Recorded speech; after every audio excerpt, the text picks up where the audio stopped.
Welcome back into Sick'em 365 Radio. David Hellman, DallasCowboys.com joins us now. David, a lot to talk about coming off of a game that was ostensibly drunk at the end of it in that Patriots-Cowboys game. But I think the bigger issue we have to jump into is can we really be confident that Dak Prescott will be able to play after the bye, given Michael Gallup had the same or a very similar injury, and he's just now hopefully getting back to practice after the bye week? Well, I'm not going to sit here and guarantee that Dak can play against Minnesota, but no two injuries are the same, no two players are the same, no two calf strains are the same. Everything I've heard is that it's a much more minor degree of strain. So I don't think Dak is going to miss 5 weeks like Michael Gallup has. But there's a degree of having to wait and see as well. I don't think even the Cowboys know for sure that he will be available against Minnesota. They're going to reevaluate him on Monday and have a clearer idea. So confident, no. Optimistic, yes. Well, let's get into that game. It was crazy pretty much from the outset, going for it on fourth down at your own, 34-yard line. And look, Mike McCarthy's going to do those things. People have to accept that. I think that my bigger question is, how do the Cowboys continue to overcome those things that go the wrong way? Are they just that good that it doesn't matter? They can pretty much gift the Patriots a touchdown early? Well, maybe I'm the wrong guy. Like, I loved that decision, to be honest with you. I do. I think the numbers say that it's a smart thing to do. Your offense gives you confidence that it can be a smart thing to do. Obviously, you don't want your defense to make it look so easy. I mean, I know starting on a 34-yard line is going to help the defense in any situation, or help the offense, I should say, in any situation. You'd still maybe like to see a little bit more resistance. So it's not so much the fourth down call that I take issue with, but yeah, I mean, that was sloppy all-around football for 3 3/3 quarters. I mean, even when they were tying and winning the game, it was sloppy with the holding calls and the personal fouls, 11 penalties, 2 end zone turnovers. I mean, they play a cleaner game, and I think it's feasible to think they win by multiple possessions there. So, yeah, I think talent level comes into play. I mean, I think this is a really talented team, and even if you take issue with some of the coaching decisions, I think the coaching helps them dig out of it as well. I mean, for Dan Quinn's defense to give up touchdowns on the first 2 possessions and then buckle down and only allow 50, 60 yards for the next couple of hours, I thought that was really impressive. Obviously, everything Kellen Moore's done speaks for itself. And, hey, even for all the flack John Fossil's caught, he gets a big punt block, and they deliver a game-tying field goal as well. So I thought it was really, really impressive that they could have so much go wrong and still find a way to win the game. Yeah, to John Fossil, I think he got probably blamed a little bit for Greg Zuerlein's early season woes, and I don't think that missed field goal is really that much on Greg Zuerlein, considering that I don't even think it was out of the corner of his eye. I think he could see him clearly, Bethel about to come and block that kick, so he was trying to loop around it however he could. But I'm kind of with you on the aggressiveness.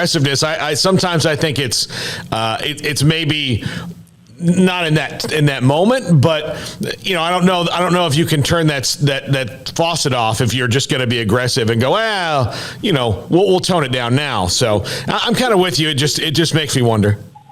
And I think I try to be fair. Like I'll second guess decisions all day, but what kind of hypocrite would I be if I was constantly wanting people to be aggressive and go for things like that, and then turn around and be like, yeah, well, but that wasn't the right spot. Like, not right. Like, no, be aggressive. Play to win the game.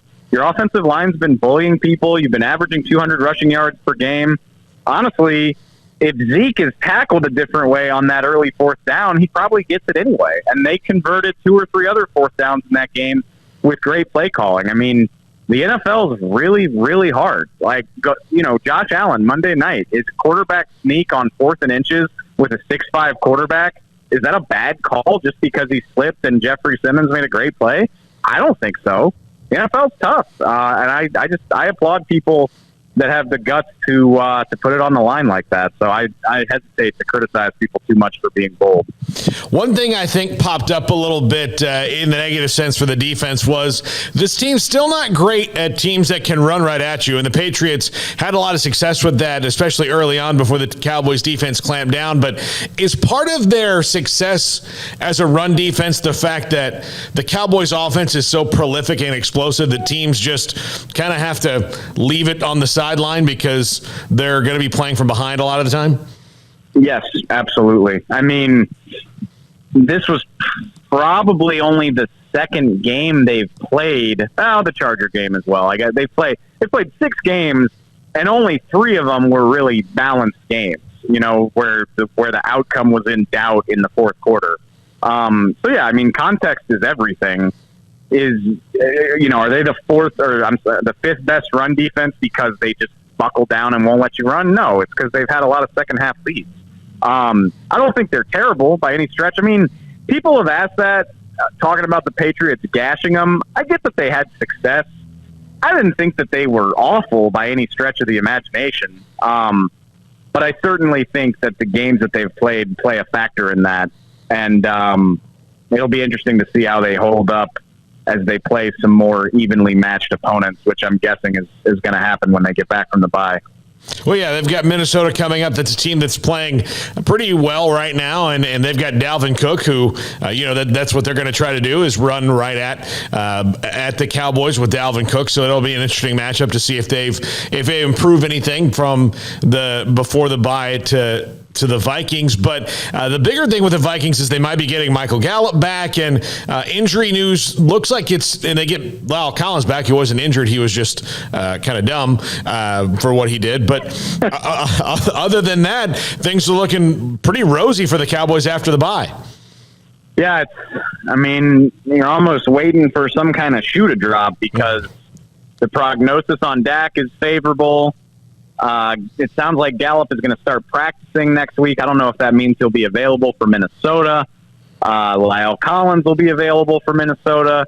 Dorrance Armstrong should be coming back soon. I don't know. We need to find out what the deal is with Tristan Hill, if he's ready to come back. He can come off of PUP now that it's been 6 weeks. I don't know if he's ready. And then Neville Gallimore, Kelvin Joseph. Kelvin Joseph should maybe be available against Minnesota. And Neville Gallimore maybe in a couple weeks after that. So, yeah, I mean, like I said, you kind of started looking around for some bad news because it sounds like it's not all going to happen at once, but over these next 2 or 3 games, it sounds like they could get a handful of pretty important players back. All right, David, we got to get into it. We would. We talked about it last week. It is... when you look around college football, it's not too uncommon anymore for a guy to win a national championship, and then all of a sudden you turn around and he's not there. It's not 1989 anymore, where you can win a national championship and lock yourself in for a decade. That's just not how it's going to work anymore. Things change. Guys make a lot of money. Expectations get high. Ed Orgeron's out the door. Your thoughts on him being out the door so quickly, and your hopes for what the next coach is? Maybe not who it is, but what you want to see from them. Yeah, I mean, it's funny, and I don't expect people to pay close attention to LSU football if you're not invested in them. That's, nobody does that. But it's not as surprising as I think a lot of people want to make it out to be. You see a lot of dialogue about you win 50 games and a national title and this is how they treat you. But if you've followed the program closely over the last 2 years, I mean, this writing has been on the wall. It's not just that they're losing. It's not just that they're playing poorly. It's really just been a series of misstep after misstep from the time he won that title. The hires to replace guys like Dave Aranda and Joe Brady were bad. The accountability for those hires being bad was bad. There's been a rash of off-the-field issues, from Title IX investigations to sexual assault allegations. It just became a laundry list. And when you throw all of that on top of the fact that the team's not playing well, this is not that surprising. You're never happy about somebody getting fired, but I think anybody that pays attention to LSU football was just ready for this probably since the end of last season. As far as for the future, you want to win games. I would love for LSU to stay out of the non-football headlines, unlike they have been for the last year or two. Hopefully close that chapter and get somebody who can have more accountability and a firmer hand when it comes to that type of stuff. And then when you focus more on the football side of things, look, LSU is always going to be prided on defense. That's important to me, but I had a lot of fun watching that offense a couple of years ago. So I lean toward whoever's in charge, whether they call the plays or hire somebody who knows what they're doing. I'm not ready to go back to the Stone Age of LSU football. I want to keep, find me another Joe Burrow if you can.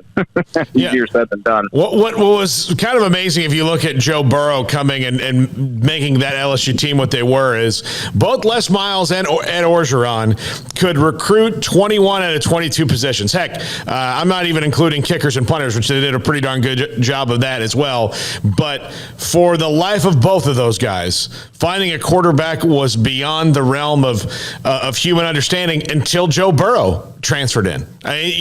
You would have traded almost any team in the country, save maybe Alabama, would have traded rosters 100% with LSU, except for the quarterback most years.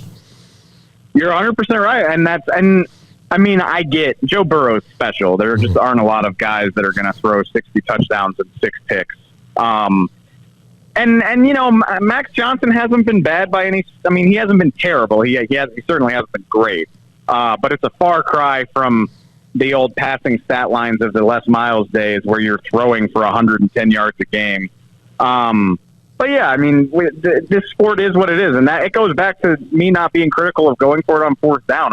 Every rule in this game favors a good offense and a good quarterback. You just have to have it to be successful these days. So Burrow is a high bar, but at the very least, I'm just looking for above the bar quarterback play. You've seen Alabama crank these guys out year after year. Ohio State's done an amazing job of it. They're so good at it that they ran Joe Burrow out of town. So I know it's possible, and then that's what I'm talking about. I want the defense to be good, but I just don't think you're going where you want to go as a program if you're not getting that type of quarterback play. It's David Hellman, DallasCowboys.com, fresh off a trip to New England, and what I would assume from the hotel to the stadium was kind of a de facto fall foliage tour this time of year. Oh, man, it's why. So it's fun. I wasn't in Boston. I was in Providence, which I don't know anything about New England, but it makes sense because they're all small states. All of New England is smaller than like the DFW area. Like, we're so used to space in Texas. But so anyway, it's just funny. It's like a 30-minute drive from Providence to Gillette Stadium, and like Foxborough is this tiny like postcard New England town. So you're like driving down these small roads with autumn foliage and like little colonial cottages and stone fences, and then all of a sudden you're at a football stadium. It's a trip compared to what we're used to here in Texas, for sure. That's David Hellman, DallasCowboys.com, here on Sikkim 365 Radio. All right, Don Humidor and Coffee Beans, located in the town west